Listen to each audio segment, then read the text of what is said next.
Kkooti ya kuno ekendeezezza ku myaka gye yali yasalira omugagga wa Payini. Kakati ono baali bamusalira emyaka 40 ng'ali mu nkomyo, wabula we tujjidde ku mpewo ng'emyaka 4 bagisazeeko kakati nga bamusalidde emyaka 18. Nkubuuzaako gy'osinzidde, webali nnyo subscribing, sharing, commenting, tukukolera okufeffetta okw'omuzinzi yonna gy'osinzidde. Ensonga eriwo kakati njagala okutegeezaako y'ey'omugagga owa emmotoka owa bondi y'emmotoka gw'omanyi obulungi eya Payini ka bondi ono gwe baali basiba emyaka 40, nsobola okutegeezaako kakati bagisazeeko ne gifuuka 18.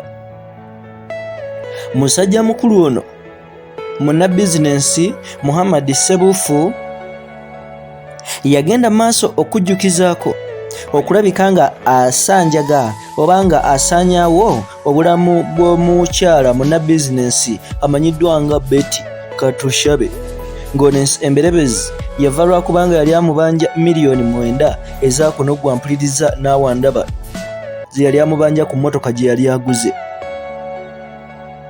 Kaakati wano okusinziira ku kkooti, ku balamuzi abasatu aba kkooti of appeal oba kkooti ejulirwamu nga bakulembeddwamu Justice Fredrick Egonda-Ntende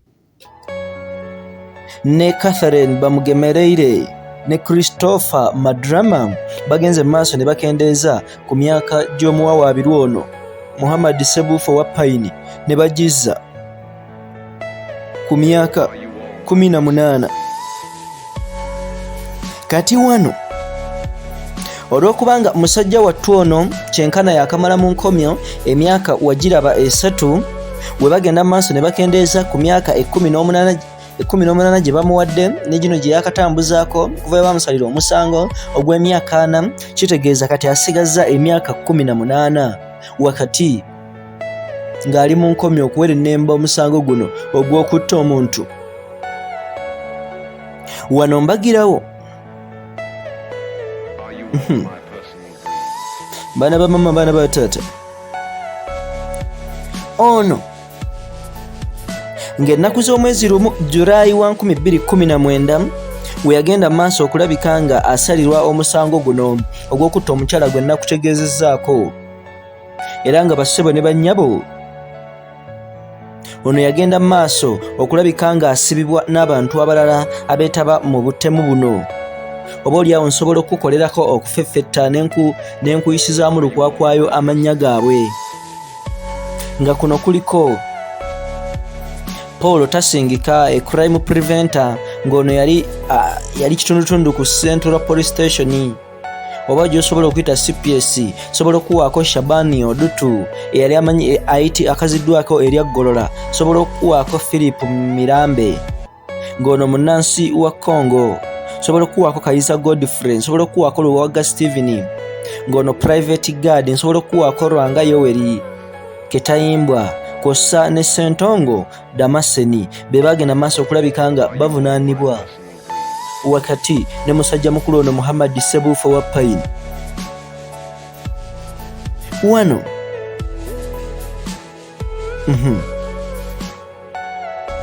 baana ba mama, baana ba taata, wabula mbagirawo newankubadde nkutegeezezzaako nti yasibibwa ne gali amannya genkusomedde oluvannyuma awatali kyogerwa, awatali nsonga yonna. Nsobola okutegeezaako ate ye omukulu gwe nakutegeezezzaako ow'oku CPS Aaron Baguma, ono baagenda mu maaso ne bamuggyako omusango era n'alabika nga ateebwa, wabula bano abalala be bakyali mu nkomyo okugenda mu maaso okulabika nga bawera ennemba n'emisango gino. Ensonga bwezityo bwe ziri, kitegeeza omukulu alina emyaka 16 gyokka ng'ali mu nkomyo okuva kati, era nga kyansezizza nnyingi nnyo nnyini ddala okuvaayo okugamba okukulungula emyaka gino 16 ng'akyali mulamu, wabula oba oliawo emyaka 4 gye gyali emizibuzibu kubanga musajja mukulu, naye ate weeyogera ku myaka 16 nkugamba nti kisobokera ddala ono okulabika nga akola ki, ng'agikulungula n'avaayo ate nadda okulya obutaala.